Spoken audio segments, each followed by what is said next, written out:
ನಾನು ಸುಮಾರು 10 ವಯಸ್ಸಿನ ಆಗಿದ್ದಾಗ ಸಂಘಕ್ಕೆ ಸೇರಿದೆ. ಆವಾಗ ನಮಗೇನು ಮಿಕ್ಕಿದ ವೈಚಾರಿಕವಾದಂಥ ಅಂಶಗಳು ಆ ಥರದ್ದು ಇರಲಿಲ್ಲ. ಪ್ರಾರಂಭದಲ್ಲಿ ಸಂಘ ಅಂದರೆ ಕೇವಲ ಆಟ ಅಲ್ಲ, ಆದರೆ ಅದಕ್ಕಿಂತ ಹೆಚ್ಚಿಗೆ ಏನೋ ಇದೆ ಇದರೊಳಗೆ. ಪರಮಪೂಜ್ಯನ ಗುರೂಜಿಯವರು ಅಂಥೇಳಿ ಸಂಘದ ಸರಸಂಘ ಚಾಲಕರು ಅಂತ ನಾವು ಕರಿತೀವಿ. ಅವರ ಜೀವನ ನಮಗೆ ತುಂಬ ಸ್ಫೂರ್ತಿ ಕೊಟ್ಟಂಥದ್ದು. ಡಾಕ್ಟರ್ ಕೇಶವ ಬಲರಾಮ್ ಹೆಡ್ಗೇವಾರ್ ಅವ್ರನ್ನ ನೋಡುವಂಥ ಸೌಭಾಗ್ಯ ನಮಗಿರಲಿಲ್ಲ. ಸಂಘಕ್ಕೆ ಸಂಪೂರ್ಣವಾಗಿ ಸಮರ್ಪಿತವಾಗಿದ್ದಂಥ ತಪಸ್ವಿಗಳು, ಸಂಘದ ಎಲ್ಲ ಅಧಿಕಾರಿಗಳು. ಅವರ ಜೀವನ ಹೇಗಿರುತ್ತಪ್ಪ ಅಂತಂದರೆ ಸಿಂಪಲ್ ಲಿವಿಂಗ್, ಹೈ ಥಿಂಕಿಂಗ್. ನಾನು ತುಂಬ ಜನನ ಹಿಡಿದಾಕಿದ್ದರಿಂದ ಎಲ್ಲರಿಗೂ ಒಂಥರ ನನ್ನ ಮೇಲೆ ಕೋಪನು ಇತ್ತು, ಗೊತ್ತಿತ್ತು, ಹೆಸರು ಗೊತ್ತಿತ್ತು, ಎಲ್ಲರಿಗೂ ಗೊತ್ತಿತ್ತು ಇವನು RSSನವನು ಅಂತ. ಒಂದು ನನಗೆ ಅವ್ರಿಗೆ ತೃಪ್ತಿ ಆಗೋವರೆಗೂ ಹೊಡೆದ್ರು. ನನಗೆ ಈ ಎಡಗಡೆ ಹಲ್ಲು ಒಂದು ಹೊಟ್ಟೋಯ್ತು. MP ಪಾರ್ಲಿಮೆಂಟ್ ಮೆಂಬರಿನ ಮಗ, ಅವನೊಬ್ಬ ದೊಡ್ಡ ಗೂಂಡ, ಅವನು ಕೂಡ ಅವನು ಇದ್ದ. ಎರಡೂ ಮುಷ್ಟಿಗಳನ್ನ ಹಿಡ್ಕೊಂಡು will you get out from here or not ಅಂತಂದೆ. ಆ ಹುಡುಗ ಅವನು ದೇ ವಿಲ್ ಬಿ ರಿಯಾಕ್ಷನ್ ಅಂತಂದ. ಐ ಡೋಂಟ್ ಕೇರ್ ಅಂತಂದೆ. ಬೇರೆ ಬೇರೆಯವ್ರ ಮನೆಗಳಲ್ಲಿ ಊಟಕ್ಕೆ ಹೋದಾಗ ನನಗೆ ಬೇರೆ ಊಟ ಹಾಕೋರು, ನಾನು ವೆಜಿಟೇರಿಯನ್ ಆದ್ದರಿಂದ.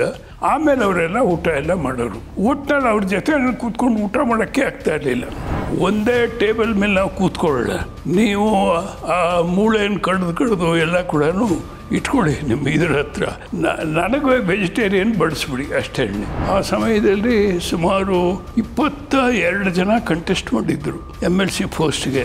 21 ಜನಕ್ಕೂ ಡಿಪಾಸಿಟ್ ಹೊಟ್ಟೋಯ್ತು. ನಾನು ಒಬ್ಬನೇ ಗೆದ್ದೆ.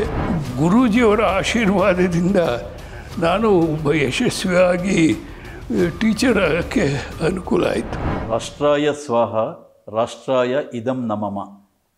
ರಾಷ್ಟ್ರಕ್ಕೋಸ್ಕರನೇ ಅರ್ಪಣೆ, ಎಲ್ಲವೂ ರಾಷ್ಟ್ರಕ್ಕಾಗಿ, ನನ್ನದೇನೂ ಇಲ್ಲ ಅನ್ನುವಂಥ ಮಾತನ್ನು ಉದಾಹರಣೆಯಾಗಿಟ್ಕೊಂಡು ನಮ್ಮ ದೇಶದಲ್ಲಿ ಅನೇಕರು ಸಮಾಜಕ್ಕೋಸ್ಕರ, ರಾಷ್ಟ್ರಕ್ಕೋಸ್ಕರ ಬದುಕಿದಂಥವರು ಸಾಕಷ್ಟು ಮಂದಿ ಇದ್ದಾರೆ. ಅನೇಕ ಸಾಧಕರಿದ್ದಾರೆ. ಇವತ್ತು ನಾವು ಸಂದರ್ಶನ ಮಾಡುವಂಥವರ ಪೈಕಿ ಅಂಥವರಲ್ಲಿ ಒಬ್ಬರು ಪ್ರೊಫೆಸರ್ ಕೃ ನರಹರಿಯವರು. ಪ್ರೊಫೆಸರ್ ಕೃ ನರಹರಿಯವರು ಇಡೀ ತಮ್ಮ ಬದುಕನ್ನು ಸಮಾಜ ಕಾರ್ಯಕ್ಕೋಸ್ಕರ, ಸಂಘ ಕಾರ್ಯಕ್ಕೋಸ್ಕರ ಅರ್ಪಣೆ ಮಾಡಿದಂಥವರು. ಅವರು ಕಳೆದ 9 ದಶಕಗಳಿಂದ ರಾಷ್ಟ್ರೀಯ ಸ್ವಯಂ ಸೇವಕ ಸಂಘದ ಸಾಮಾನ್ಯ ಕಾರ್ಯಕರ್ತರಾಗಿ ಬೇರೆ ಬೇರೆ ಜವಾಬ್ದಾರಿಗಳನ್ನು ನಿರ್ವಹಿಸಿ ಸಂಘದ ಪ್ರಾಂತ ಕಾರ್ಯವಾಹರಾಗಿ, ಅನಂತರ ಕ್ಷೇತ್ರೀಯ ಕಾರ್ಯವಾಹರಾಗಿ ಸಾಕಷ್ಟು ಕೆಲಸ ಮಾಡಿದಂಥವರು. ಕೇವಲ ಸಂಘ ಕ್ಷೇತ್ರ ಮಾತ್ರ ಅಲ್ಲ, ಅದರ ಜೊತೆಗೆ ಮಾಧ್ಯಮಿಕ ಶಿಕ್ಷಕ ಸಂಘ, ರಾಷ್ಟ್ರೋತ್ಥಾನ ಪರಿಷತ್, ಜನಸೇವಾ ವಿದ್ಯಾಕೇಂದ್ರ, ಹಿಂದೂಸ್ತಾನ್ ಸಮಾಚಾರ್, ಹೀಗೆ ಬೇರೆ ಬೇರೆ ಅನೇಕ ಕ್ಷೇತ್ರಗಳಲ್ಲಿ ತಮ್ಮ ಒಂದು ಯೋಗದಾನವನ್ನು ಅವರು ನೀಡಿದ್ದಾರೆ. ಅದು ಅಲ್ಲದೇ ವಿಧಾನ ಪರಿಷತ್ತಿನ ಸದಸ್ಯರಾಗಿ ಅಂದರೆ MLC ಆಗಿ 18 ವರ್ಷಗಳ ಕಾಲ ಅವರು ಶಿಕ್ಷಕ ಕ್ಷೇತ್ರಕ್ಕೋಸ್ಕರ ದುಡಿದಿದ್ದಾರೆ. ಶಿಕ್ಷಕ ಕ್ಷೇತ್ರದಿಂದ ಆಯ್ಕೆಯಾಗಿ 18 ವರ್ಷಗಳ ಕಾಲ ಅವರು ಎಲ್ಲರ ಪ್ರೀತಿಯನ್ನು ಗಳಿಸಿ, ಜೊತೆಗೆ ಶಿಕ್ಷಣ ಕ್ಷೇತ್ರದ ಸಮಸ್ಯೆಗಳನ್ನು ನಿವಾರಿಸಿ, ಶಿಕ್ಷಕರಿಗೆ ಸಾಕಷ್ಟು ಅನುಕೂಲಗಳನ್ನು ಮಾಡಿಕೊಡುವ ದಿಸೆಯಲ್ಲಿ ಬಹಳಷ್ಟು ಮಹತ್ತರವಾದ ಕೆಲಸವನ್ನು ಮಾಡಿದಂಥವರು ಪ್ರೊಫೆಸರ್ ನರಹರಿಯವರು. BMS ಇಂಜಿನಿಯರಿಂಗ್ ಕಾಲೇಜಿನಲ್ಲಿ ಅವರು ಪ್ರೊಫೆಸರ್ ಆಗಿ ಕೆಲಸ ಮಾಡ್ತಾನೆ ಸಂಘದ ಕೆಲಸವನ್ನು ಮಾಡ್ತಾ ತಮ್ಮ ಇಡೀ ಬದುಕನ್ನು ಸಂಘ ಕಾರ್ಯಕ್ಕೋಸ್ಕರ ಮೀಸಲಾಗಿಟ್ಟಂಥವರು. ಇವತ್ತು ಅವರ ಒಂದು ಸಂದರ್ಶನವನ್ನು ಹೊಸದಿಗಂತ ಡಿಜಿಟಲ್ ಮೀಡಿಯಾಗೋಸ್ಕರ RSS 100 ಅಂದರೆ ರಾಷ್ಟ್ರೀಯ ಸ್ವಯಂ ಸೇವಕ ಸಂಘಕ್ಕೆ 100 ವರ್ಷ ತುಂಬುವಂಥ ಹಿನ್ನೆಲೆಯಲ್ಲಿ ಈ ಸಂದರ್ಶನವನ್ನು, ಈ ಮುಖಾಮುಖಿಯನ್ನು ನಡೆಸ್ಕೊಡ್ತಾ ಇದ್ದೀವಿ. ನಮಸ್ಕಾರ ನರಹರಿಯವರೇ. ನಮಸ್ಕಾರ. ಹೊಸದಗಂತ ಡಿಜಿಟಲ್ ಮೀಡಿಯಾಗೋಸ್ಕರ ಇವತ್ತೊಂದು ನಿಮ್ಮ ಜೊತೆಗೆ ನಿಮ್ಮ ಸಂಘ ಜೀವನದ ಕೆಲವು ಅಂಶಗಳನ್ನು ಹಂಚಿಕೊಳ್ಳೋಣ ಅಂತ ಈ ಸಂದರ್ಶನವನ್ನು ನಡೆಸ್ತಾ ಇದ್ದೀವಿ. ಮೊದಲನೇದಾಗಿ ನಿಮ್ಮ ಬಾಲ್ಯ ಜೀವನ, ಮನೆತನ, ಬಂಧು ಬಳಗ ಇದ್ರ ಬಗ್ಗೆ ಸ್ವಲ್ಪ ಹೇಳ್ಬೋದಾ? ನಾನು ಸುಮಾರು 10 ವಯಸ್ಸು ಆಗಿದ್ದಾಗ ಸಂಘಕ್ಕೆ ಸೇರಿದೆ, 10ನೇ ವಯಸ್ಸಿನಲ್ಲಿ. ಆವಾಗ ನಮಗೇನು ಮಿಕ್ಕಿದ ವೈಚಾರಿಕವಾದಂಥ ಅಂಶಗಳು ಆ ಥರದ್ದು ಇರಲಿಲ್ಲ ಪ್ರಾರಂಭದಲ್ಲಿ. ಆದರೆ ಸಂಘಕ್ಕೆ ಸೇರಿದ ಮೇಲೆ ಸಂಘದ ನಮ್ಮ ಶಾಖೆಯಲ್ಲಿ ಕ್ರಾಂತಿಕಾರಿಗಳ ಬಗ್ಗೆ ಮತ್ತು ಸ್ವಾತಂತ್ರ್ಯಕ್ಕೋಸ್ಕರ ಹೋರಾಡಿದಂಥ ಅನೇಕ ಮಹನೀಯರು ಇಂಥವರ ಜೀವನವನ್ನು ನಮಗೆ ಶಾಖೆಯಲ್ಲೇ ಹೇಳೋವಂಥವ್ರು ನಿತ್ಯನೂ ಇತ್ತು. ಹೀಗೆ ಯಾರು ಹೇಳೋರು. ಇದರಿಂದ ನಮಗೂ ಕೂಡ ಸಂಘ ಅಂದರೆ ಕೇವಲ ಆಟ ಅಲ್ಲ, ಆದರೆ ಅದಕ್ಕಿಂತ ಹೆಚ್ಚಿಗೆ ಏನೋ ಇದೆ ಇದರೊಳಗೆ ಅನ್ನೋ ಒಂದು ಆಸಕ್ತಿ ಬಂದು ಅದರೊಳಗಡೆ ನಾವು ಇನ್ನೂ ಹೆಚ್ಚು ನಾವು ಅದರ ಜೊತೆಯಲ್ಲಿ ಸಹಕರಿಸೋಕ್ಕೆ ಶಾಖೆಗೆ ಹೋಗಿ ಶಾಖೆ ಕಾರ್ಯಕ್ರಮ ಮಾಡೋದಕ್ಕೋಸ್ಕರವಾಗಿ ಪ್ರಾರಂಭ ಮಾಡಿದ್ವು. ಸುಮಾರು 11ನೇ ವಯಸ್ಸಿನಲ್ಲಿ ನನಗೆ ಮೊದಲ ಜವಾಬ್ದಾರಿ ಬಂತು. ಒಬ್ಬ ಘಟನಾಯಕ ಅಂತಂದ್ಬಿಟ್ಟು ಸುಮಾರು 8-10 ಸ್ವಯಂ ಸೇವಕರಿಗೆ ಪ್ರಮುಖ ಮಾಡುವಂಥ ಒಂದು ಅದು ಎಲ್ಲದಕ್ಕಿಂತ ಕೆಳಗಡೆ ಒಂದೊಂದು ಜವಾಬ್ದಾರಿ. ಅದು ಮೊದಲನೇ ಜವಾಬ್ದಾರಿ. ಅದಾದಮೇಲೆ ಶಿಕ್ಷಕ, ಬಾಲ ಶಿಕ್ಷಕ, ತರುಣ ಶಿಕ್ಷಕ, ಹಿರಿಯತೆ ಉದ್ದಕ್ಕೂ ಕೂಡ ಆಗ್ತಾ ಹೋಗುತ್ತೆ ಮೇಲಿನ ತನಕ. ನನಗೂ ಎಲ್ಲ ಜವಾಬ್ದಾರಿಗಳು ಬಂತು ಸಂಘದಲ್ಲಿ, ಒಂದಾಗ್ತು. ಕೊನೆಗೆ ಕ್ಷೇತ್ರ ಕಾರ್ಯವಾಹ, ದಕ್ಷಿಣ ಕ್ಷೇತ್ರ, ದಕ್ಷಿಣ ಮಧ್ಯ ಕ್ಷೇತ್ರ, 12 ವರ್ಷ ಕ್ಷೇತ್ರ ಕಾರ್ಯವಾಹ ಕೂಡ ಸಂಘದಲ್ಲಿದ್ದೆ. ಸಂಘದಲ್ಲಿ ಸಾಮಾನ್ಯವಾಗಿ 75 ವರ್ಷ ವಯಸ್ಸಾದಾಗ ನಾವು ನಮ್ಮ ಜವಾಬ್ದಾರಿಯಿಂದ ಮುಕ್ತ ಆಗ್ತೀವಿ, ಕಾರ್ಯದಿಂದ ಮುಕ್ತ ಆಗಲ್ಲ. ಕಾರ್ಯ ಮಾಡ್ತಾನೆ ಇರ್ತೀವಿ, ಜವಾಬ್ದಾರಿ ಹೊಸಬರು ಬರಬೇಕು ಅನ್ನೋ ದೃಷ್ಟಿಯಿಂದ ಜವಾಬ್ದಾರಿಯಿಂದ ನನಗೂ 77ನೇ ವರ್ಷದಲ್ಲಿ ನಾನು ಜವಾಬ್ದಾರಿಯಿಂದ ಮುಕ್ತ ಆದೆ. ಆದರೆ ಕಾರ್ಯ ಮುಂದುವರಿಸ್ತಾ ಇದ್ದೀವಿ. ಸಂಘದಲ್ಲಿ ಒಂದು ಪ್ರತಿಜ್ಞೆ ಇದೆ, ಅದರೊಳಗೆ ಆಜೀವನ ಪರ್ಯಂತ ಈ ವ್ರತವನ್ನು ನಾವು ಆಚರಣೆ ಮಾಡ್ತೀವಿ ಹಾಗೆ ಅಂತ. ಸೊ ಆಜೀವನ ಪರ್ಯಂತ ಅಂತಂದರೆ 75 ಆದಮೇಲೂ ಕೂಡ ಸಂಘ ಕಾರ್ಯ ಮಾಡ್ತಾ ಹೋಗ್ತೀವಿ. ಸೊ ಹೀಗಾಗಿ ಸಂಘ ಕಾರ್ಯವನ್ನು ಮುಂದುವರಿಸ್ತಾ ಇದ್ದೀವಿ ಆಗಿನಿಂದ ಕೂಡ. ನಮ್ಮನೇದು ವಿಶೇಷ ಏನಪ್ಪ ಅಂತಂದರೆ, ಮೊದಲಿಂದ ನಮ್ಮ ತಂದೆ ತಾಯಿಗಳು ಇಬ್ಬರು ಕೂಡ ಬ್ರಹ್ಮಚೈತನ್ಯರು ಅನ್ನೋಂಥ ಒಬ್ಬ ದೊಡ್ಡ ಗುರುಗಳು, ಸಾಧುಗಳು, ಗುರುಗಳು. ಅವರ ಸಮರ್ಥ ರಾಮದಾಸರ ಶಿಷ್ಯ ಪರಂಪರೆಯಲ್ಲಿ ಬಂದಂಥ ಅವರವರು ಸಂಪೂರ್ಣವಾಗಿ. ಸಮರ್ಥ ರಾಮದಾಸರು ಅಂತಂದರೆ 2 ಮುಖದಲ್ಲೂ ಕೂಡ, ಒಂದನೇದು ದೇಶಪ್ರೇಮ, ಆ ಮುಖ ಒಂದು, ಎರಡನೇದು ಆಧ್ಯಾತ್ಮಿಕತೆ. ಇದು 2 ಮುಖಗಳಲ್ಲಿ ಸಮರ್ಥ ರಾಮದಾಸರ ಜೀವನ ನಾವು ನೋಡ್ಬೋದು. ಸೊ ಹೀಗಾಗಿ ಆ 2 ದೃಷ್ಟಿಯಿಂದ ನಮ್ಮನೆಯಲ್ಲೂ ವಾತಾವರಣ ಬೆಳೀತು. ನಮ್ಮ ತಂದೆಯವರಿಗೆ ಬ್ರಹ್ಮಚೈತನ್ಯದ ನೇರವಾಗಿ ಉಪದೇಶ, ನಮ್ಮ ತಾಯಿಯವರಿಗೆ ಬ್ರಹ್ಮಚೈತನ್ಯರ ಮುಖ್ಯ ಶಿಷ್ಯರಾಗಿದ್ದರು ಬ್ರಹ್ಮಾನಂದರು ಹಾಗೆ ಅಂಥೇಳಿ, ಕರ್ನಾಟಕದವರೇ ಅವರು. ಅವರಿಂದ ನಮ್ಮ ತಾಯಿಯವರಿಗೆ ನೇರ ಉಪದೇಶ ಆಗಿತ್ತು. ಇದಲ್ಲದೇ ಅದಕ್ಕೋಸ್ಕರ ವಾತಾವರಣ ಸಂಪೂರ್ಣವಾಗಿ ನಮ್ಮಲ್ಲಿ ಹೀಗೆ ಯಾರು ದೇಶಕ್ಕೋಸ್ಕರ ಕೆಲಸ ಮಾಡ್ತಾರೆ, ಸಮಾಜಕ್ಕೆ ಕೆಲಸ ಮಾಡ್ತಾರೆ, ಇಂಥವರ ಪರವಾಗಿ ಮೊದಲಿಂದ ನಮ್ಮ ಮನೆಯಲ್ಲಿ ಆ ವಾತಾವರಣ ಇದ್ದೇ ಇತ್ತು. ಇದರ ಜೊತೆಗೆ ನಮ್ಮ ಸಾಮಾನ್ಯವಾಗಿ ಆ ಸಮಯದಲ್ಲಿ ಪರಮಪೂಜನ ಗುರೂಜಿಯವರು ಅಂಥೇಳಿ ಸಂಘದ ಸರಸಂಘ ಚಾಲಕರು ಅಂತ ನಾವು ಕರಿತೀವಿ. ಎಲ್ಲದಕ್ಕಿಂತ ದೊಡ್ಡ ವ್ಯಕ್ತಿ ಮೇಲಿನ ಒಂದು ಸ್ಥಾನ ಅದು. ಅವರೇನೇ ಪ್ರಮುಖರು ಸಂಘಕ್ಕೆಲ್ಲ ಕೂಡ. ಸೊ ಅವರ ಸಂಪರ್ಕ ನಮಗೆ ಬಹಳ ಇತ್ತು. ಸೊ ಅವರು ಸುಮಾರು 13 ಬಾರಿ ನಮ್ಮ ಮನೆಯಲ್ಲೇ ಇಳ್ಕೊಂಡಿದ್ದರು ಪೂರ್ತಿ. ಅವರ ಜೀವನ ನಮಗೆ ತುಂಬ ಸ್ಫೂರ್ತಿ ಕೊಟ್ಟಂಥದ್ದು. ಮನೆಯಲ್ಲಿ ಅವ್ರದ್ದು ಏನು ಅಂತಂದರೆ, ಸಾಮಾನ್ಯವಾಗಿ ಸಂಘದ ಎಲ್ಲ ಅಧಿಕಾರಿಗಳು ಅವರ ಜೀವನ ಹೇಗಿರುತ್ತಪ್ಪ ಅಂತಂದರೆ, ಸಿಂಪಲ್ ಲಿವಿಂಗ್, ಹೈ ಥಿಂಕಿಂಗ್, ಸರಳ ಚಿಂತನೆ ಮತ್ತು ಅತಿ ಉನ್ನತವಾದಂಥ ಸರಳವಾದಂಥ ಜೀವನ, ಅತಿ ಉನ್ನತವಾದಂಥ ಚಿಂತನೆ.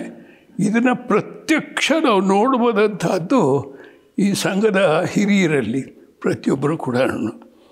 ನನಗೇನು ಒಂದು ಅದೃಷ್ಟ ಬಂತು ಹಾಗೆ ಅಂತ ಹೇಳಿದ್ರೆ, ಯಾರು ಸಂಘವನ್ನು ಪ್ರಾರಂಭ ಮಾಡಿದ್ರು, ಡಾಕ್ಟರ್ ಕೇಶವ ಬಲರಾಮ್ ಹೆಡ್ಗೇವಾರ್, ಅವ್ರನ್ನ ನೋಡುವಂಥ ಸೌಭಾಗ್ಯ ನಮಗಿರಲಿಲ್ಲ. ಯಾಕೆ ಅಂತಂದರೆ 1940ನೇ ಇಸ್ವಿನಲ್ಲಿ ಅವರು ಸ್ವರ್ಗಸ್ಥರಾದರು. ನಾನು ಸಂಘಕ್ಕೆ ಸೇರಿ 1942ರಲ್ಲಿ. ಈಗ ಅದಕ್ಕೋಸ್ಕರ ಪ್ರಶ್ನೆ ಬರೋದೇ ಇಲ್ಲ. ಸೊ ಆದರೆ ಅವರ ಸಹವಾಸದಲ್ಲಿ ಯಾರ್ಯಾರಿದ್ದರು, ಡಾಕ್ಟರ್ ಕೇಶವ ಬಲರಾಮ್ ಹೆಡ್ಗೇವಾರ್ ಅಂತ ಅವ್ರದ್ದು, ಅಂಥ ದೊಡ್ಡ ದೊಡ್ಡ ಮಹನೀಯರು, ದೊಡ್ಡ ದೊಡ್ಡ ಮಹನೀಯರು. ಅವರುಗಳೆಲ್ಲ ಕೂಡ ಹೆಚ್ಚು ಕಡಿಮೆ ನಾವೇನು ಹೇಳಬೇಕು ಅಂತಂದರೆ ಸಂಘಕ್ಕೆ ಸಂಪೂರ್ಣವಾಗಿ ಸಮರ್ಪಿತವಾಗಿದ್ದಂಥ ತಪಸ್ವಿಗಳು, ಸಂಘ ತಪಸ್ವಿಗಳು ಅಂತಲೇ ಕರಿಬೇಕಂಥವ್ರನ್ನೆಲ್ಲ. ಹಾಗೆ ಅವ್ರ ಜೊತೆಲಿದ್ದಂಥವರು ಬಾಳಾ ಸಾಹೇಬ್ ದೇವರಸ್ ಅಂತ ಮುಂದಿನ ಸರ್ಸಂಘ ಚಾಲಕರಾದವರು, ಪ್ರಮುಖರಾದವರು. ಭಾವುರಾವ್ ದೇವರಸ್ ಅಂತ ಅವರ ಸಹೋದರರು. ಅದೇ ರೀತಿಯೇ ಬಾಬಾ ಸಾಹೇಬ್ ಆಪ್ಟೆ ಹಾಗೆ ಅಂತ, ಮೋರೋಪಂತ ಪಿಂಗಳೆ. ಸೊ ಈ ಥರ ಇವುಗಳೆಲ್ಲರ ಸಹವಾಸ ನನಗೆ ಸಿಕ್ತು. ನನಗದೊಂದು ದೊಡ್ಡ ಅದೃಷ್ಟ. ಮತ್ತು ಅವ್ರ ಸಹವಾಸ, ಅವರ ಜೀವನವನ್ನು ನೋಡ್ತಕ್ಕಂಥ, ಅನುಭವಿಸ್ತಕ್ಕಂಥ ಒಂದು ಅವಕಾಶ ನಮಗೆ ಸಿಕ್ತು. ಇದರಿಂದ ನಮ್ಮ ಮನಸ್ಸಿನಲ್ಲೂ ಕೂಡ ಸ್ವಾಭಾವಿಕವಾಗಿ, ವೈಚಾರಿಕವಾಗಿ, ತಾತ್ವಿಕವಾಗಿ ಎಲ್ಲ ದೃಷ್ಟಿಯಿಂದ ಸಂಘದ ವಿಚಾರಗಳು ದೇಶಕ್ಕೇನಾದ್ರು ಮಾಡಬೇಕು ಅನ್ನುವಂಥ ವಿಚಾರ ಅತ್ಯಂತ ಬಲವಾಗಿ ಕೂತ್ಕೊಳ್ಳೋಕ್ಕೆ ಸಾಧ್ಯವಾಯಿತು. ನಿಮ್ಮ ಕಾಲೇಜು ದಿನಗಳು, ವಿದ್ಯಾಭ್ಯಾಸ ಹೇಗಿತ್ತು ಅಂತ ಹೇಳ್ಬೋದಾ? ನಾನು ಮಧ್ಯದ ಕೂತ BSc ಮಾಡಿದೆ. BSc ಆದಮೇಲಿಂದ ಇಂಜಿನಿಯರಿಂಗ್ ಸೇರಬೇಕು ಅಂತ ಮನಸ್ಸಿನಲ್ಲಿತ್ತು. ನಾನು ಇಂಜಿನಿಯರಿಂಗ್ ಸೇರಿದೆ. ನಾನು ಇಂಜಿನಿಯರಿಂಗ್ ಕಾಲೇಜಿನಲ್ಲಿ ಸುಮಾರು 58ನೇ ಇಸ್ವಿನಲ್ಲಿ ನಾನು ಪಾಸಾದೆ.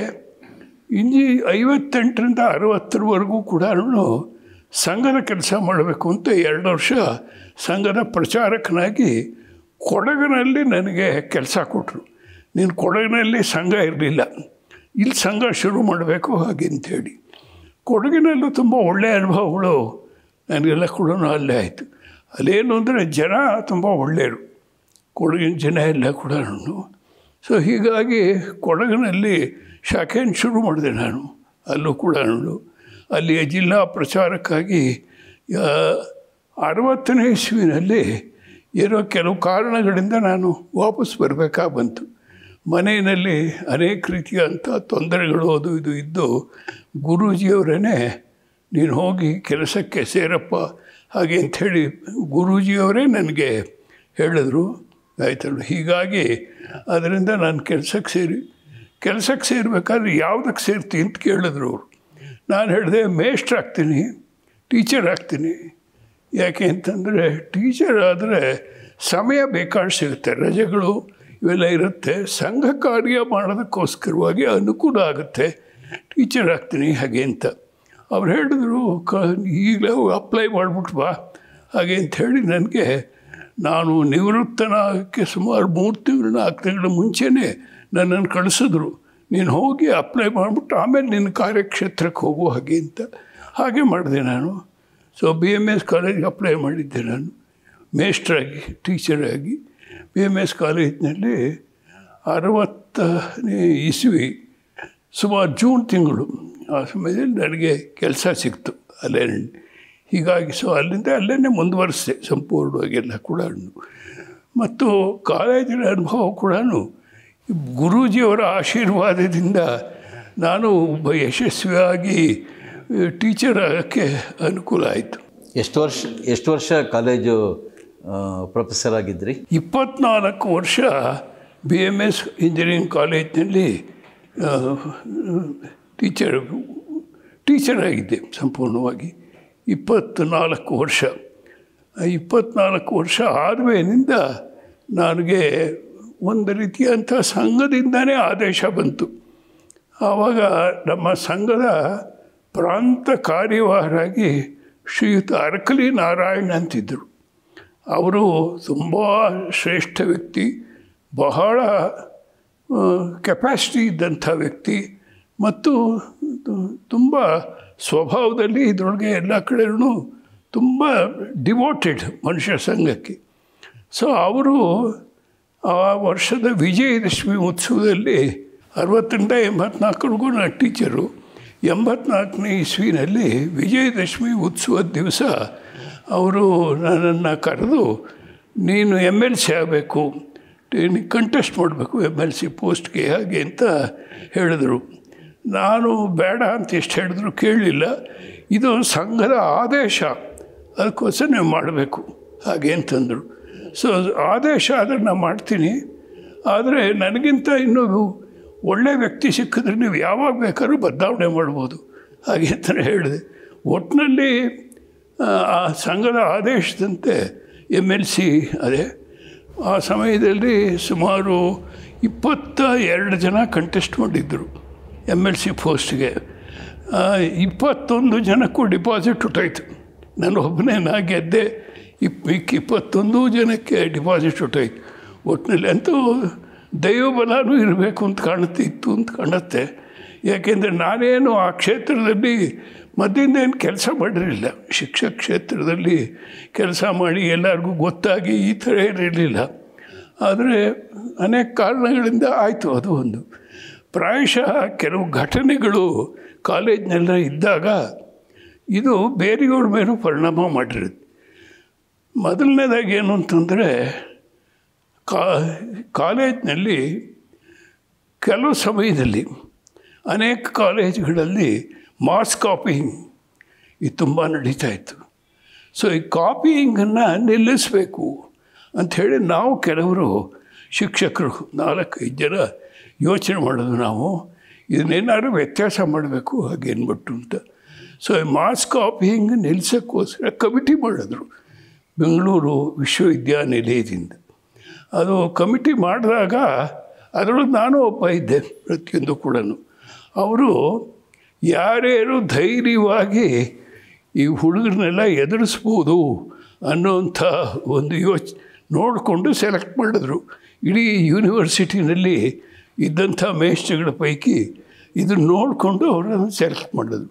ಸೊ 4-5 ಜನ, ಇನ್ನೊಬ್ಬರು ಯಲ್ಲಾ ರೆಡ್ಡಿ ಅಂಥೇಳಿ, ಅವರು ಈಗಲೂ ಕೂಡ ಇದರೊಳಗೆ ಆನೇಕಲ್ನವರು. ಅವರು UVC ಯೂನಿವರ್ಸಿಟಿ ವಿಶ್ವ ಕಾಲೇಜಲ್ಲಿ ಮೇಷ್ಟ್ರಾಗಿದ್ದರು. ತುಂಬ ಒಳ್ಳೆ ಟೀಚರು, ಬಹಳ ಧೈರ್ಯವಂತರು. ಸೊ ಅವರು ಈ ಥರದ ಕೆಲವರೆಲ್ಲ ಒಟ್ಟಿಗೆ ನಾವೆಲ್ಲ ವಿಶೇಷವಾಗಿ ನಾವಿಬ್ಬರು ಅಲ್ಲಿ ಭಾಳ ಧೈರ್ಯ ಇದ್ದಂಥವರು, ಮುನ್ನುಗ್ಗಿ ಕೆಲಸ ಮಾಡೋವಂಥವ್ರು ಇದ್ದಿದ್ದು. ಸೊ ನಾವು ಅದರೊಳಗೆ ನಾವಿದ್ದು ಕಮಿಟಿನಲ್ಲಿ. ಸೊ ಅದರೊಳಗೆ ಏನಾಯಿತು ಅಂದರೆ, ಒಂದು ಸಲ ತುಮಕೂರಿಗೆ ನಾವು ಹೋಗಿದ್ವು. ಅದು ಸ್ಕ್ವಾಡ್ ಮಾಡಿದರು. ಸ್ಕ್ವಾಡ್ನಲ್ಲಿ ನಾವೆಲ್ಲ ಮೆಂಬರ್ಸು. ನಾವು ಬೇರೆ ಬೇರೆ ಕಾಲೇಜುಗಳಿಗೆ ಹೋಗೋದು, ಯಾರು ಕಾಪಿ ಮಾಡ್ತಾ ಇರ್ತಾರೆ ಕಾಪಿ ಮಾಡೋರನ್ನ ಹಿಡಿದಾಕುವಂಥದ್ದು. ಪ್ರಿನ್ಸಿಪಾಲ್ ಹೇಳಿ ಪ್ರಿನ್ಸಿಪಾಲ್ ಅವ್ರ ಮೇಲೆ ಆ್ಯಕ್ಷನ್ಗಳು ತೊಗೊಳಕ್ಕೆ ಏನು ಬೇಕೋ ಮುಂದಿಂದಲೇ ಆ್ಯಕ್ಷನ್ ತೊಗೊಳ್ತಾಯಿದ್ರು ಇವರೆಲ್ಲ ಕೂಡ. ಆದರೆ ಏನು ಅಂದರೆ, ನಾನು ತುಂಬ ಜನನ ಹಿಡಿದಾಕಿದ್ದರಿಂದ ಎಲ್ಲರಿಗೂ ಒಂಥರ ನನ್ನ ಮೇಲೆ ಕೋಪನೂ ಇತ್ತು, ಗೊತ್ತಿತ್ತು, ಹೆಸರು ಗೊತ್ತಿತ್ತು. ಅದಕ್ಕೋಸ್ಕರ ಏನಾಯಿತು, ತುಮಕೂರಿನಲ್ಲಿ ನಾವು ಹೀಗೆ ಹೋದಾಗ ಗೋಕಾಕ್ ಚಳುವಳಿ ಅವಾಗ ನಡೀತಾಯಿತ್ತು ಕನ್ನಡದ್ದು. ಆ ಗೋಕಾಕ್ ಚಳುವಳಿ ನಡೆಯಿತು ಸಂದರ್ಭದಲ್ಲಿ ಹುಡುಗರುಗಳೆಲ್ಲ ಸೇರಿದ್ರು ತುಂಬ ಜನ. ನಾವು ಸ್ಕ್ವಾಡಲ್ಲಿಗೆ ಹೋಗಿದ್ದನ್ನು ನೋಡಿದ್ರು. ನೋಡ್ಬಿಟ್ಟು ಅವರು ನನ್ನನ್ನು ಗುರ್ತಿಡಿದ್ರು. ಅಲ್ಲಿ ಅವ್ರದ್ದು ಒಂದು ಪ್ರೊಸೆಷನ್ ಓದಿದ್ದು ನಡೀತಾಯಿತ್ತು. ನನ್ನನ್ನು ಗುರ್ತಿಡಿದ್ರು. ಆಮೇಲೆ ನನ್ನನ್ನು ಹೊಡಿಬೇಕು ಹಾಗೆ ಅಂತೇಳಿ ಅಟ್ಟಿಸ್ಕೊಂಬಂದರು. ಸರಿ, ನಾನು ಓಡೋದೆ. ಯಾವುದೋ ಒಂದು SIT ಕಾಲೇಜಿನಲ್ಲಿ ಒಂದು ರೂಮ್ನೊಳಗಡೆ ನಾನು ಸೇರಿಕೊಂಡಾಗ ಹುಡುಗರು ಬಿಡಲಿಲ್ಲ. ನನ್ನನ್ನು ಬಂದು ಆ ಬಾಗಿಲು ಜೋರಾಗಿ ಒದ್ದರು. ಬಾಗಿಲು ಮುರಿದು ಇದು ಹೊಟ್ಟೋಯ್ತು, ಚಿಲ್ಕ ಕಿತ್ತೋದ ಮೇಲಿಂದ ಒಳಗೆ ಬಂದು ನನಗೆ ಅವ್ರಿಗೆ ತೃಪ್ತಿ ಆಗೋವರೆಗೂ ಹೊಡೆದ್ರು.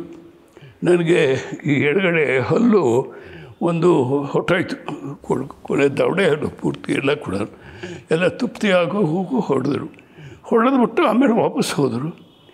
ಆಮೇಲೆ ಅಷ್ಟರೊಳಗೆ ಸರಿಯಾಗಿ ನಾನು ಆಚೆ ಬಂದೆ. ಅಷ್ಟೊತ್ತಿಗೆ ಪ್ರಿನ್ಸಿಪಾಲು ಕೂಡ ಅವ್ರಿಗೆ ಗೊತ್ತಾಯಿತು ಹೀಗೆ ಹೊಡೆದಿದ್ದಾರೆ ಅಂತ. ಕರಕರೆಡ್ಡಿ ಅಂತ ಪ್ರಿನ್ಸಿಪಾಲ್ ಇದ್ದರು, ಭಾಳ ಒಳ್ಳೆ ಮನುಷ್ಯರು. ಪಾಪ ಅವರು ಬಂದರು ಅಲ್ಲಿಗೆ ಬಂದರು. ಆವಾಗ ಇಂಜಿನಿಯರಿಂಗ್ ಕಾಲೇಜಿನಲ್ಲಿ 2 ಹೊತ್ತು ಪರೀಕ್ಷೆ ನಡೀತಾ ಇತ್ತು. ಬೆಳಗ್ಗೆ 9ರಿಂದ 12, 1ರಿಂದ 4, ಹೀಗೆ 2 ಸೆಷನ್ನಲ್ಲಿ ಪರೀಕ್ಷೆ ನಡೀತಾ ಇತ್ತು. ಸೊ ಅಲ್ಲಿ ಎಲ್ಲ ಇವರುಗಳೆಲ್ಲ ಸೇರಿದರು. ಅಲ್ಲಿ ಯಾರ್ಯಾರು ಪರೀಕ್ಷೆ ವೀಕ್ಷಕರಿದ್ದಾರೆ, ಪರೀಕ್ಷೆ ನೋಡೋವಂಥವ್ರು, ಅವರುಗಳು ಎಲ್ಲ ಹೆದರ್ಬಿಟ್ರು. ಏಟು ಬೀಳುತ್ತೆ ಹಾಗೆ ಅಂಥೇಳಿ ಎಲ್ಲರಿಗೂ ಹೆದರಿಕೆಯಾಗಿ ನಾವ್ಯಾರು ಕೆಲಸ ಮಾಡಲ್ಲ ಅಂತ ಪ್ರಿನ್ಸಿಪಾಲ್ ಹತ್ರ ಮಾತಾಡ್ತಾಯಿದ್ರು.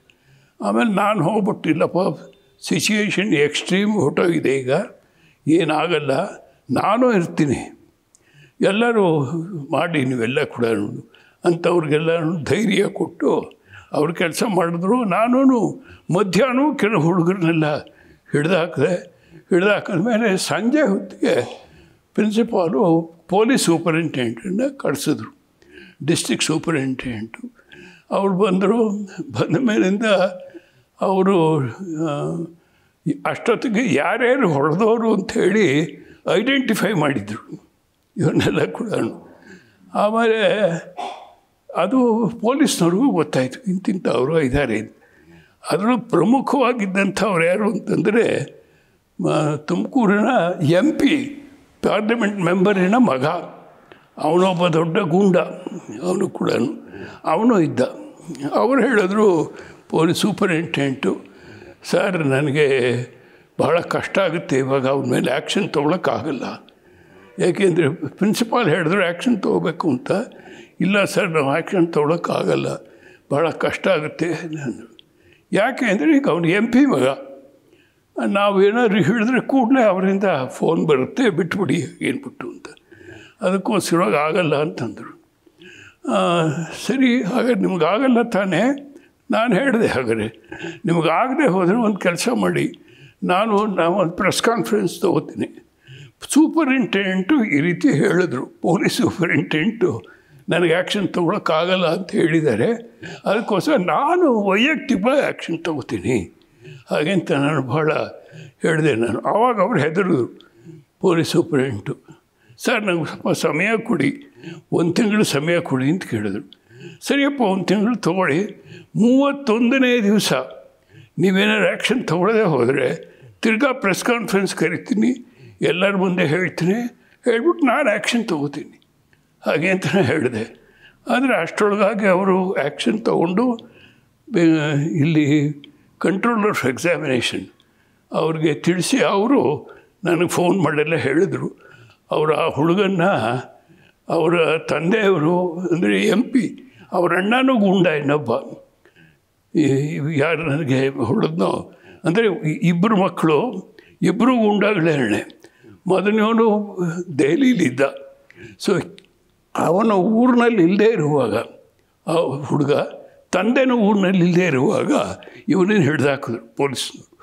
ಹಿಡಿದುಬಿಟ್ಟು ತಲೆ ಓಡಿಸ್ಬಿಟ್ಟು ಕಂಪ್ಲೀಟ್ಲಿ ಕತ್ತೆ ಮೇಲೆ ಕೂಡಿಸಿ ಅವನಿಗೆ ಮೆರವಣಿಗೆ ಮಾಡಿಸಿ ಅವನಿಗೆ ಎಲ್ಲ ಊರಿನ ಜನ ಕೊಳತು ಮೊಟ್ಟೆ ಹೊಡೆದು ಈ ಥರದ್ದೆಲ್ಲ ಆಯಿತು. ಅನೇಕ ಹೆಣ್ಮಕ್ಳುಗಳಿಗೂ ಅವರು ಅವಮಾನ ಮಾಡಿದರು. ಹೀಗಾಗಿ ಊರಿನವ್ರಿಗೂ ತೊಂದರೆ, ತುಂಬ ಅವ್ರ ಮೇಲೆ ಕೋಪ ಇತ್ತು. ಸೊ ಒಟ್ಟಿನಲ್ಲಿ ಅದಾದ ಮೇಲಿಂದ, ಈ ಘಟನೆ ಆದಮೇಲಿಂದ ಕಾಪಿಯಿಂಗ್ ನಿಲ್ತು ಮುಖ್ಯವಾಗಿ. ಈ ಥರ ಇನ್ನೂ ಕೆಲವು ಘಟನೆಗಳಿದೆ, ನಾನು ಅದ್ರ ಬಗ್ಗೆ ಹೇಳೋಲ್ಲ ವಿವರಗಳು ಇವಾಗ. ಒಂದು ಘಟನೆ ಆದರೆ ಈ ಎಲ್ಲ ವಿಷಯ ಪೇಪರಲ್ಲಿ ಬಂತು, ಪೇಪರ್ನಲ್ಲಿ ಬಂದಿತ್ತು. ಪೇಪರ್ನಲ್ಲಿ ಬಂದ ಮೇಲಿಂದ ನಮ್ಮ ಹೀಗೇ ಸಂಘ ಕಾರ್ಯಾಲಯದಲ್ಲಿ ನಾನು ಹೋದಾಗ ನಮ್ಮ ಮಾನ್ಯ ಯಾದವರಾವ್ ಜೋಶಿ ಹಾಗೆ ಅಂಥೇಳಿ ನಮ್ಮ ಪ್ರಾಂತ ಪ್ರಚಾರಕರು ಇದ್ದರು ಆವಾಗ. ಅವ್ರು ಹೇಳಿದ್ರು you have become a leader ಅಂತ. ಚಲೋ ಪ್ರಾಯಶಃ ಹಾಗೆ ಆಯಿತು ಅಂತ ಕಾಣುತ್ತೆ ಅದು. ಸೊ ಹೀಗಾಗಿ ಎಲ್ಲರಿಗೂ ನನ್ನ ಹೆಸರು ಗೊತ್ತಿತ್ತು. ಸೊ ಗೊತ್ತಿತ್ತು ಮತ್ತು ಈ ರೀತಿ ಎದುರಿಸಿದ್ದು ಎಲ್ಲ ಗೊತ್ತಿತ್ತು. ಅದಕ್ಕೋಸ್ಕರವಾಗಿ ಪ್ರಾಯಶಃ ಅದು ಸಹಾಯ ಮಾಡ್ತೋ ಏನೋ, ನಾನು ಎಲೆಕ್ಟ್ ಆಗೋಕ್ಕೆ, MLC ಆಗೋಕ್ಕೆ ಇದಕ್ಕೆ ಸಹಾಯ ಮಾಡಿರಬೇಕು. ಅದು ಒಟ್ಟಿನಲ್ಲಿ MLC ಆದೆ ನಾನು. ಮುಂದುವರಿತು ಅದೆಲ್ಲ ಕೂಡ. ಕಾಲೇಜು ಉಪನ್ಯಾಸಕರಾಗಿ ಈ ರೀತಿಯ ಒಂದು ಅನ್ಯಾಯದ ವಿರುದ್ಧ ಹೋರಾಟ ಮಾಡಿದ್ರಿ. ಹಾಗೆ ಸಂಘ ಕಾರ್ಯ ಮಾಡ್ತಾ ಮಾಡ್ತಾ ಅನೇಕ ಥರದ ಸವಾಲುಗಳು ನಿಮಗೆ ಬಂದಿರಬಹುದು. ಅದ್ರ ಬಗ್ಗೆ ಏನಾದರೂ ಹೇಳ್ಬೋದಾ? ಸಂಘ ಕಾರ್ಯದಲ್ಲಿ ನೀವು ಎದುರಿಸಿದಂಥ ಸವಾಲುಗಳು, ಅದಕ್ಕೆ ಪರಿಹಾರ ನೀವು ಕಂಡುಕೊಂಡಿದ್ದು? ಸಂಘ ಕಾರ್ಯದಲ್ಲಿ ಮುಖ್ಯವಾಗಿ ನಾನು ಎದುರಿಸಿದಂಥದ್ದು ಸವಾಲು ಅಂತಂದರೆ ಎಮರ್ಜೆನ್ಸಿ ಸಮಯದಲ್ಲಿ ಏನಾಗಿತ್ತು, ನಾವು ಮುಕ್ತವಾಗಿ ಎಲ್ಲರ ಜೊತೆಯಲ್ಲೂ ವ್ಯವಹಾರ ಇಟ್ಕೊಂಡಿದ್ದರಿಂದ ಎಲ್ಲರಿಗೂ ಗೊತ್ತಿತ್ತು ಇವನು RSSನವನು ಅಂತ. ಅದು ಕಾಲೇಜ್ನಲ್ಲಿ ಗೊತ್ತಿತ್ತು, ಡಿಪಾರ್ಟ್ಮೆಂಟ್ನಲ್ಲಿ ಗೊತ್ತಿತ್ತು, ಪ್ರೊಫೆಸರ್ಗಳಿಗೆ ಗೊತ್ತಿತ್ತು, ಹುಡುಗರುಗಳಿಗೆ ಗೊತ್ತಿತ್ತು, RSSನವ್ರು ಇವನು ಹಾಗೆ ಅಂತ ಎಲ್ಲರಿಗೂ ಗೊತ್ತಿತ್ತು. ಆಯಿತಾ. ಇವಾಗ ಕಾಲೇಜ್ನಲ್ಲೇ ಒಂದು ಸಲ ಈ ಚಳವಳಿ ಸಮಯದಲ್ಲೇನೆ ಹಿಂದಿ ವಿರುದ್ಧ ಒಂದು ದೊಡ್ಡ ಚಳವಳಿನೂ ನಡೀತು, ಹಿಂದಿ ವಿರುದ್ಧ ನಡೀತು. ಆ ಸಮಯದಲ್ಲಿ ನಮ್ಮ ಕಾಲೇಜಿನ ಪ್ರಿನ್ಸಿಪಾಲು ಇಂಗ್ಲೀಷ್ ಪರವಾಗಿದ್ದರು. ನನಗೂ ಅವ್ರಿಗೂ ದೊಡ್ಡ ಒಂದು ಚರ್ಚೆ ಆಯಿತು. ಇದರೊಳಗಡೆ ಕಾಲೇಜೆಲ್ಲ ಹುಡುಗರು ಸೇರಿದ್ದರು ಸುತ್ತೂ. ಆ ಸಮಯದಲ್ಲಿ ನಾನು ಇಲ್ಲ ಹಿಂದಿನೂ ಇರಬೇಕು ಅಂದತ್ತು, ನಾನು ಅವ್ರಿಗೆ ಇರ್ಕೂಡ್ದು ಅಂತ ಹೀಗೆಲ್ಲ ಚರ್ಚೆಗಳಾಗಿತ್ತು. ನಾನು ಇದ್ರ ಪರ ಅನ್ನೋದು ಅವ್ರಿಗೆ ಗೊತ್ತಿತ್ತು, ಹಿಂದೂ ಇರಬೇಕು ಅನ್ನೋದ್ರ ಪರವಾಗಿದ್ದೀನಿ ಅಂತಕ್ಕಂಥದ್ದು. ಸೊ ಹೀಗಾಗಿ ಇಡೀ ಕಾಲೇಜಿನಲ್ಲಿ ನನ್ನ ವಿರುದ್ಧ ಎಲ್ಲ ಕೂಡ ಇದರೊಳಗೆ ಟಾರಲ್ಲಿ ಗೋಡೆಗಳ ಮೇಲೆಲ್ಲ ಬರೆದುಬಿಟ್ಟಿದ್ರು ನನ್ನ ವಿರುದ್ಧ ಎಲ್ಲ. ಬೇಕಾಷ್ಟು ಸ್ಲೋಗನ್ಸ್ನೆಲ್ಲ ಕೂಡ ನಾನು ಎಲ್ಲ ಕೂಡ ಇವೆಲ್ಲ ಇದು ಅದಕ್ಕೇನು ಅದನ್ನೇನು ನಾನೇನು ತಲೆಗೆ ಹಚ್ಕೊಳ್ಳಿಲ್ಲ ಪ್ರತಿಯೊಂದು ಕೂಡ. ಇದು ಮೊದಲನೇ ಭಾಗ. ಇದು ಎರಡನೇ ಭಾಗ ಅಂತಂದರೆ ಕಾಪಿಯಿಂಗ್ನಲ್ಲೇನೆ BMS ಕಾಲೇಜ್ನಲ್ಲೂ ಕೂಡ ಸಾಮೂಹಿಕವಾದಂಥ ಕಾಪಿಯಿಂಗು ನಡೀತಾ ಇತ್ತು. ಆಯ್ತಲ್ಲ. ಆವಾಗ ಇರಾನಿಯನ್ ಹುಡುಗರುಗಳು ಅವರನ್ಕ ಎಲ್ಲರನ್ನೂ ಹೆದರಿಸಿ ಬೆದರಿಸಿ ಕೈನಲ್ಲಿ ಸಲಾಕೆಗಳು, ಕಬ್ಬಿಣದ ಸಲಾಕೆಗಳು ಹಿಡ್ಕೊಂಡು ಓಡಾಡಿ ಎಲ್ಲ ಮಾಡ್ತಾಯಿದ್ರು ಆ ಥರದ್ದೆಲ್ಲ ಕೂಡ. ಸೊ ಆ ಸಮಯದಲ್ಲಿ ಈ ಕಾಪಿಯಿಂಗನ್ನು ಅಲ್ಲಿ ನಿಲ್ಲಿಸೋವಂಥದ್ದು ಒಂದು ದೊಡ್ಡ ಸಮಸ್ಯೆನೇ ಆಯಿತು. ಅಲ್ಲಿ ಒಂದು ಸಲ ಒಬ್ಬ ಇರಾನಿಯನ್ನು ಹೀಗೆ ನಾನು ಇದು ಪರೀಕ್ಷೆ ನಡೀತಾ ಇತ್ತು. ಪರೀಕ್ಷೆ ನಡೆಯುವಾಗ ನಾನು ಇನ್ವಿಜಿಲೇಟರು, ಪರೀಕ್ಷಾ ಇದಕ್ಕೆ ಕೊಠಡಿಗೆ ಇನ್ವಿಜಿಲೇಷನ್ನು ನಾವು ಮಾಡ್ತಾಯಿದ್ದೆ. ಅವನು ಬಂದು ಬಾಗಿಲ ಹತ್ರ ನಿಂತ್ಕೊಂಡ, ಒಬ್ಬ ಇರಾನಿಯನ್ನು ಬಾಗಿಲ ಹತ್ರ ನಿಂತ್ಕೊಂಡು ಹೀಗೆ ನೋಡ್ತಾ ಇದ್ದ ಬಗ್ಗಿ. ಪ್ರಾಯಶಃ ಅವನ ಸ್ನೇಹಿತನ ಎಲ್ಲಿ ಕೂತಿದ್ದಾನೆ ಅವನಿಗೊಂದು ಚೀಟಿ ಕೊಡಬೇಕು ಅಂತ ಅವನು. ನಾನು ತಕ್ಷಣ ಅವನಿಗೆ what do you want I say ಅಂತ ಕೇಳಿದೆ.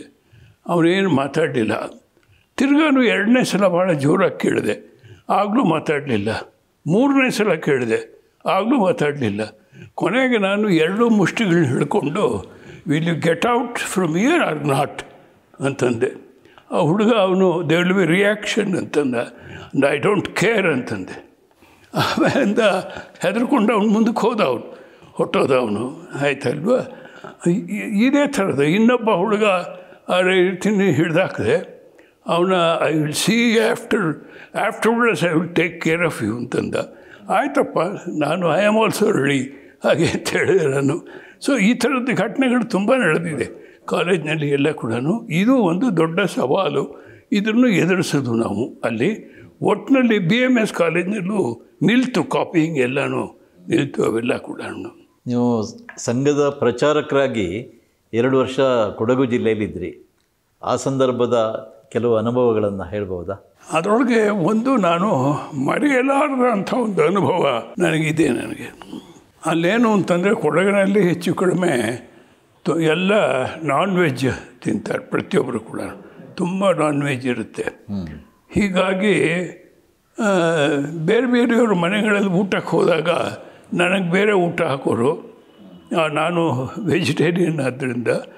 ಮತ್ತು ಅವರು ಆಮೇಲೆ ಅವರೆಲ್ಲ ಊಟ ಎಲ್ಲ ಮಾಡೋರು. ಒಟ್ಟಿನಲ್ಲಿ ಅವ್ರ ಜೊತೆ ಕೂತ್ಕೊಂಡು ಊಟ ಮಾಡೋಕ್ಕೆ ಆಗ್ತಾಯಿರಲಿಲ್ಲ. ಒಂಥರ ಮಿಕ್ಸಿಂಗ್ ಆಗಬೇಕಲ್ಲ ಎಲ್ಲ ಸಮಯದಲ್ಲೂ ಕೂಡ, ಅದು ಆಗ್ತಾಯಿರಲಿಲ್ಲ. ಅದಕ್ಕೋಸ್ಕರವಾಗಿ ನಾನು ಅವ್ರಿಗೆ ಹೇಳಿದೆ, ನೋಡಿಯಪ್ಪ, ಒಂದು ಕೆಲಸ ಮಾಡಿ, ಒಂದೇ ಟೇಬಲ್ ಮೇಲೆ ನಾವು ಕೂತ್ಕೊಳ್ಳೋಣ, ನೀವು ಆ ಮೂಳೆಯನ್ನು ಕಡ್ದು ಎಲ್ಲ ಕೂಡ ಇಟ್ಕೊಳ್ಳಿ ನಿಮ್ಮ ಇದ್ರ ಹತ್ರ, ನನಗೆ ವೆಜಿಟೇರಿಯನ್ ಬಡಿಸ್ಬಿಡಿ ಅಷ್ಟೇ ಹಾಗೆ ಅಂಥೇಳಿ ಆ ಒಂದು ಸಿಚುಯೇಷನ್ ಏನಿರುತ್ತೆ, ಮೂಳೆ ಕಡ್ದು ಹಿಡೋದು ಅದು ಇದು, ಅದನ್ನು ಟಾಲ್ರೇಟ್ ಮಾಡುವಂಥ ಅಭ್ಯಾಸ ಮಾಡಿಕೊಂಡೆ ನಾನು. ಸೊ ಅವರು ನಾನ್ ವೆಜ್ ತಿನ್ನೋರು, ನಾನು ವೆಜಿಟೇಷನ್ನು ತಗೋತಾ ಇದ್ದೆ. ಸೊ ಈ ಒಂದು ಅಭ್ಯಾಸವನ್ನು ಮಾಡಿಕೊಂಡ ಮೇಲೆ ಎಲ್ಲರ ಜೊತೆಯೂ ಕೂತ್ಕೊಂಡು ಊಟ ಮಾಡುವಂಥ ಒಂದು ಸ್ವಭಾವ ನಿರ್ಮಾಣ ಆಯ್ತದು. ಇದು ಒಂದು ಘಟನೆ. ಎರಡನೇ ಘಟನೆ ಅಂದರೆ ಅಲ್ಲಿ ಹೀಗೆ ಒಂದು ಹಳ್ಳಿಗೆ ಹೋಗಿದ್ದು. ಒಬ್ಬರು ಕುಟ್ಟಪ್ಪ ಅಂತ ಅವರು ತುಂಬ ವಿರೋಧ ಮಾಡಿದರು ನಿಮ್ಮನ್ನು, ಕಮ್ಯುನಿಸ್ಟ್ ಲೀಡರ್ ಮಡಿಕೇರಿನಲ್ಲಿ ಕುಟ್ಟಪ್ಪ ಅಂತ. ಹೌದು, ಕುಟ್ಟಪ್ಪ ಅಂತ ಒಬ್ಬ ಕಮ್ಯುನಿಸ್ಟ್ ಲೀಡರ್ ಇದ್ದ. ಅವನದು ಒಂದು ಎಸ್ಟೇಟ್ ಇತ್ತು. ಮತ್ತು ಎಸ್ಟೇಟ್ ಇದ್ದರೂ ಕೂಡ ಲೇಬರರ್ಸನ್ನು ತುಂಬ ಎಕ್ಸ್ಪ್ಲಾಯ್ಟ್ ಮಾಡ್ತಿದ್ದಿದ್ದ ಅವನೇ. ಅವನು ಲೇಬರ್ ಲೀಡರ್ ಆಗಿದ್ದರೂ ಕೂಡ ಅವನು ನನ್ನ ವಿರುದ್ಧ ಪತ್ರಿಕೆಗಳಲ್ಲಿ ಬರ್ತಾ ಇದ್ದಿದ್ದು. ಅಲ್ಲಿ ನನ್ನ ವಿರುದ್ಧ ಎಲ್ಲ ಪತ್ರಿಕೆಯಲ್ಲೆಲ್ಲ ಬರೋದು ಇಲ್ಲ ಮಾಡೋನು. ನಾವು ಅದಕ್ಕೆ ಉತ್ತರಗಳು ಕೊಡ್ತಾಯಿದ್ವು. ಈ ಥರ ಆಗ್ತಾಯಿತ್ತು. ಹೀಗಾಗಿ ಒಟ್ಟಿನಲ್ಲಿ ಅದು ಒಂದು ಬೇರೆ ಚಾಪ್ಟರ್ ಅದು. ಇನ್ನೊಂದು ಘಟನೆ ಅಂತಂದರೆ ನಾನು ಹೀಗೆ ಒಂದು ಗ್ರಾಮಕ್ಕೆ ಹೋಗಿದ್ದೆ. ಅಲ್ಲಿ ಸಾಮಾನ್ಯವಾಗಿ ಏನು ಅಂತಂದರೆ ಮನೆಗೆ ಯಾರು ಬಂದರೆ ಏನಾದ್ರು ಕೊಟ್ಟು ಕಳಿಸ್ಲೇಬೇಕು, ಬಿಡಬೇಕು ಹಾಗೆ ಅಂತ. ಹೀಗೆ ಅವರು ಏನು ಅಂತಂದರೆ ಅಲ್ಲಿ ಮನೆಯಲ್ಲಿ ಏನು ಅಂತ ಅಲ್ಲೆಲ್ಲ ಕೊಡಗಿನಲ್ಲಿ ಡಿಕಾಕ್ಷನನ್ನು ಮಾಡಿಟ್ಬಿಟ್ಟಿರ್ತಾರೆ ಕಾಫಿದು ಮಡಿಕೆನಲ್ಲಿ. ಮತ್ತು ಎಲ್ಲರಿಗೂ ಅದಕ್ಕೆ ಹಾಲು ಹಾಕಿ ಕೊಟ್ಟು ಈ ಥರ ಮಾಡ್ತಾರೆ. ನಾನು ಹೀಗೇ ಹಳ್ಳಿಗೆ ಹೋದಾಗ ಕಾಫಿ ಡಿಕಾಕ್ಷನ್ಗೆ ಅವರು ಕಾಫಿ ಕೊಡ್ತೀನಿ ಅಂತಂದರು.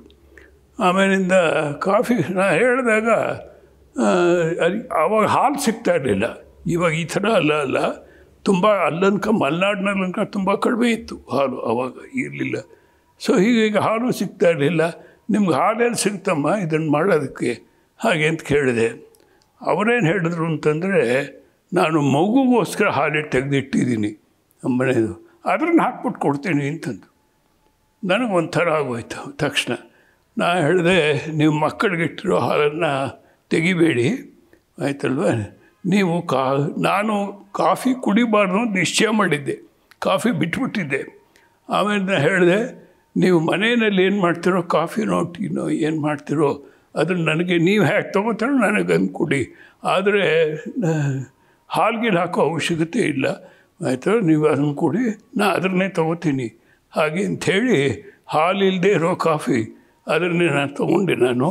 ಆದರೆ ಆ ಮಗು ಹಾಲನ್ನು ಮಾತ್ರ ನೀವು ದಯವಿಟ್ಟು ನನಗೆ ಕೊಡಬೇಡಿ ಹಾಗೆ ಅಂತ. ಮತ್ತು ಅವತ್ತಿನಿಂದ ನಾನು ನಿಶ್ಚಯ ಮಾಡಿದೆ, ಯಾವ ಮನೆಗೆ ಹೋದರೂ ಕೂಡ ಕಾಫಿ ಕೊಟ್ಟರೆ ಕಾಫಿ, ಟೀ ಕೊಟ್ಟರೆ ಟೀ, ಇಲ್ಲದೆ ಹೋದರೆ ಏನು ಇಲ್ಲದೆ ಹೋದರೆ ಇಲ್ಲಿ ಹೀಗೆ ಬ್ಲ್ಯಾಕ್ ಕಾಫಿ ಕೊಟ್ಟರೆ ಆಯಿತು. ನಾನೇನು ನನಗೋಸ್ಕರವಾಗಿ ಕೊಡಿ ಅಂತ ಯಾರೂ ನಾನು ಕೇಳಿಲ್ಲ, ಇದುವರೆಗೂ ಕೇಳಿಲ್ಲ. ಇದುವರೆಗೂ ಕೂಡ ನಿಶ್ಚಯ ಮಾಡಿದ್ದೀನಿ ಇದನ್ನೆಲ್ಲ ಕೂಡ. ಮತ್ತು ನನಗೋಸ್ಕರ ಸ್ಪೆಷಲ್ಲಾಗಿ ಹಾಲು ಗೀಡು ತರೋವಂಥ ಪ್ರಶ್ನೆಯೇ ಇಲ್ಲ ಹೀಗೆ ಅಂತಂದ್ಬಿಟ್ಟು ಅಂತ. ಸೊ ಇವುಗಳೆಲ್ಲ ಒಂಥರ ಸಾರ್ವಜನಿಕ ಜೀವನದಲ್ಲಿ ನನ್ನ ಮೇಲೂ ಪರಿಣಾಮ ಆಗಿರುತ್ತೆ, ಅವ್ರ ಮೇಲೂ ಪರಿಣಾಮ ಆಗಿರುತ್ತೆ, ಇಬ್ಬರ ಮೇಲೂ ಕೂಡ. ಮತ್ತು ಒಳ್ಳೆಯ ಗುಂಪು ನನಗೆ ಎಲ್ಲಿ ಸಿಕ್ತು. ಹುಡುಗರುಗಳು ಮುಂಚೆ ಬರ್ತಾ ಇರಲಿಲ್ಲ. ಈ ಕುಟ್ಟಪ್ಪ ಅಂತ ಇವಾಗ ಹೇಳಿದ್ರಲ್ಲ, ಅವನು ಪೇಪರ್ನಲ್ಲೆಲ್ಲ ಬರೆದು ಹೆದರಿಬಿಟ್ರು. ಎಲ್ಲ ಅಲ್ಲಿ ವಿದ್ಯಾರ್ಥಿಗಳು ಇವರು ಎಲ್ಲ ತುಂಬ ಹೆದರಿಬಿಟ್ರು. ಅದಕ್ಕೋಸ್ಕರ ನಾನು ಒಂದು ಕೆಲಸ ಮಾಡಿದೆ. ನಾನು ಹುಡುಗರುಗಳಿಗೆ ನಿತ್ಯ ಕಾಲೇಜುಗಳು ಹೋಗ್ತಾಯಿದ್ದೆ. ಕಾಲೇಜಿನಲ್ಲಿ ಹುಡುಗರನ್ನ ಸಂಪರ್ಕಗಳು ಬರ್ತಾಯಿದ್ದೆ. ಅವ್ರಿಗೆ ಹೇಳಿದೆ, ನಿಮಗೆ ಮ್ಯಾಥಮೆಟಿಕ್ಸು ಇದರೊಳಗೆಲ್ಲ ತೊಂದರೆ ಆದರೆ ನನ್ನ ಹತ್ರ ಬನ್ನಿ, ನಾನು ಹೇಳ್ಕೊಡ್ತೇನೆ ನಿಮಗೆ ಹಾಗೆ ಅಂಥೇಳಿ. ಅನೇಕ ಹುಡುಗರು ಬರೋರು ನನ್ನ ಹತ್ರ ರೆಗ್ಯುಲರಾಗಿ ಹೀಗೆ ಮ್ಯಾಥಮೆಟಿಕ್ಸ್ ಹೇಳಿಸ್ಕೊಂಡು ಹೋಗೋರು. ಇದೆಲ್ಲ ಕೂಡ ಆ ಮ್ಯಾಥಮೆಟಿಕ್ಸ್ ಕಾರಣದಿಂದ ಮೊದಲನೇದಾಗಿ ಹುಡುಗರುಗಳೆಲ್ಲ ನನ್ನ ಸಂಪರ್ಕಕ್ಕೆ ಬಂದರು. ಎರಡನೇದಾಗಿ ಆ ಹುಡುಗರು ತಂದೆ ತಾಯಿಗಳಿದ್ದಾರೆ, ಅವರು ನಮ್ಮ ಸಂಪರ್ಕಕ್ಕೆ ಬಂದರು. ಮತ್ತು ಹೀಗೆ ಸಂಘ ಶುರು ಮಾಡಬೇಕಾದ್ರೆ ಅಂಥ ಹುಡುಗರಿಂದನೇ ನಾನು ಸಂಘ ಶುರು ಮಾಡಿದೆ. ಯಾರೇ ಈ ರೀತಿಯಾಗಿ ಮ್ಯಾಥಮೆಟಿಕ್ಸ್ ನನಗೆ ಟ್ಯೂಷನ್ ಬರೋರು ಇಂಥವರೆಲ್ಲ, ಅಲ್ಲಿ ಯಾರೂ ಬೇರೆ ಮೇಷ್ಟ್ರುಗಳು ಸಿಗ್ತಾ ಇರಲಿಲ್ಲ.